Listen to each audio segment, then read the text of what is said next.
Hey everyone, it's Travis, the Pagan Scholar, here with another episode of Tarot and Poetry. Finally. Gott ist tot! Gott ist tot! I don't really know what I'm doing. God is dead. I know it's been a hot minute since I've made videos. I wanted to say before I get started, I really appreciate all of the support and good feelings, and I'm totally in gratitude of the support that everybody showed with my last video. So thank you.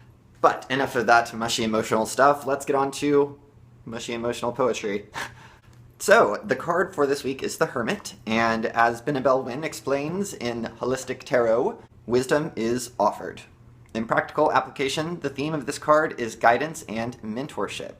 The Hermit is the card of both neophyte initiates and prophets. Someone wiser than the seeker is offering good counsel. I agree with this interpretation, but if you wanted to find out the super nitty-gritty idea of Travis the Pagan Scholar's reading of the Hermit, it's more about isolation. It's more about solitude. I am getting ahead of myself. Let's actually discuss what the cards look like.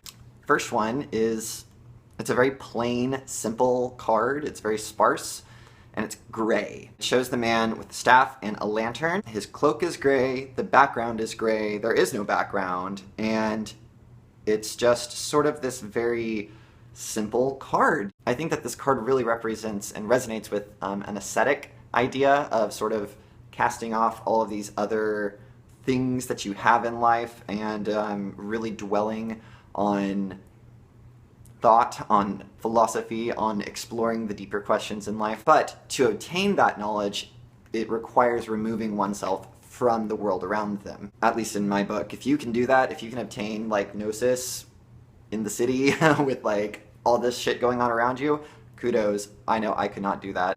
In the fantasy tarot deck, the Hermit is different. He still has a staff, but instead of a lantern, it's a torch, which I think is actually super neat. He's in the same position as the other Hermit, only he is looking up, he's not looking down, which I think that might say something, but he is looking out over an extreme vista, and I think that that again denotes solitude, the necessity of removing oneself from the equation and exploring thought, exploring those psychological spaces that are often filled with the everyday riffraff and chatter of city life, or of just company, of presence amongst other people. And in the Night Sun tarot deck, there is the exact same image. It's kind of hard to fuck up the Hermit. He's got a lantern and it's dark, so it's actually kind of serving a purpose. It's not just decorative. And there's this lovely geometric shape going on in the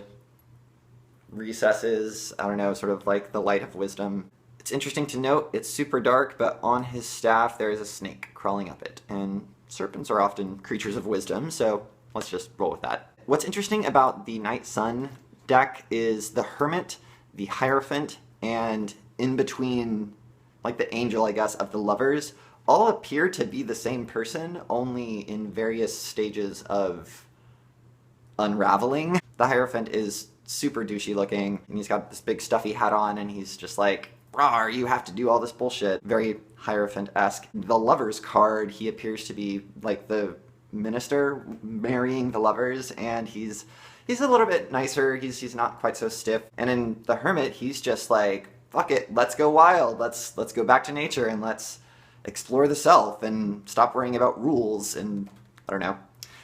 Yeah, so I think it's really important that when you are engaging with the Hermit, that you remember that psychological energy, that space, that removal. Absence is a key word in my interpretations of the Hermit. There's a quietude that is necessary to hear the Hermit. And you know, it's kind of interesting, before I get to the poem, which is sort of like the Hermit, but sort of not, I wanted to bring up Nietzsche, actually. Tarot and philosophy instead of tarot and poetry. Nietzsche, Thus Spoke Zarathustra, is an excellent archetypal image of the Hermit. The writings of Nietzsche can be a little bit inaccessible and difficult to understand. Thus Spake Zarathustra, sorry, that's always a tongue tie. Thus Spake Zarathustra is a great read for Okay, hold on. Brief rundown of Nietzsche and this particular philosophy.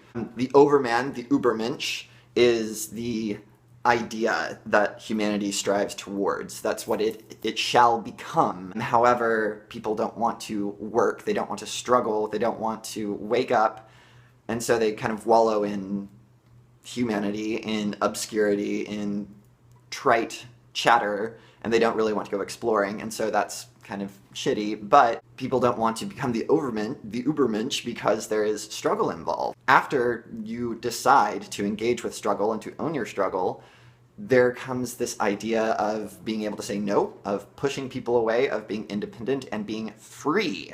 And then, after freedom, you return to the state of a child.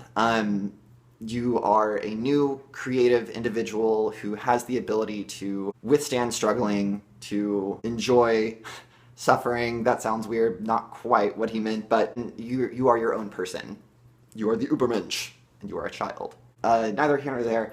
To get to that, the main character, Zarathustra, is a hermit. He leaves his life and goes and lives in the woods for 10 years, and he observes nature, and he's all groovy and spiritual and thinking all these thoughts, and then God is dead, and all these other delightful Nietzschean expressions. All right, on to poetry. Today I'm going to read you a very short poem by Theodore Roethke. Everybody knows I suck with names. The poem is called Cellar. Nothing would sleep in that cellar, dank as a ditch. Bulbs broke out of boxes, hunting for chinks in the dark. Shoots dangled and drooped, lolling obscenely from mildewed crates, hung down long, yellow, evil necks like tropical snakes. And what a congregation of stinks! Roots ripe as old bait, pulpy stems, rank soil, silo rich, leaf mold, manure, lime, piled against slippery planks. Nothing would give up life. Even the dirt kept breathing a small breath. So you're like, okay, Travis, how is that like the Hermit? Going back to my personal idea of wisdom is obtained through silence, through quietude, through removing oneself from the situation and exploring it like the Hermit would.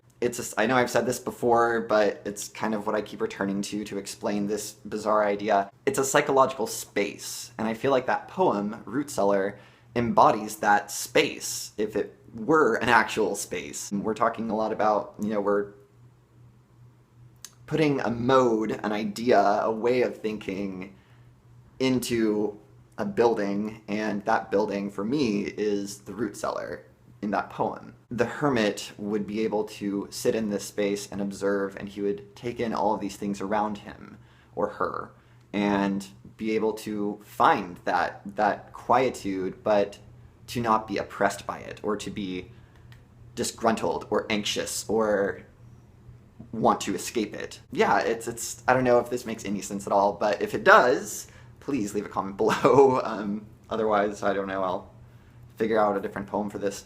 If you have a poem that you think embodies the Hermit better, please leave it in the comments below. I love reading these poems that you guys suggest.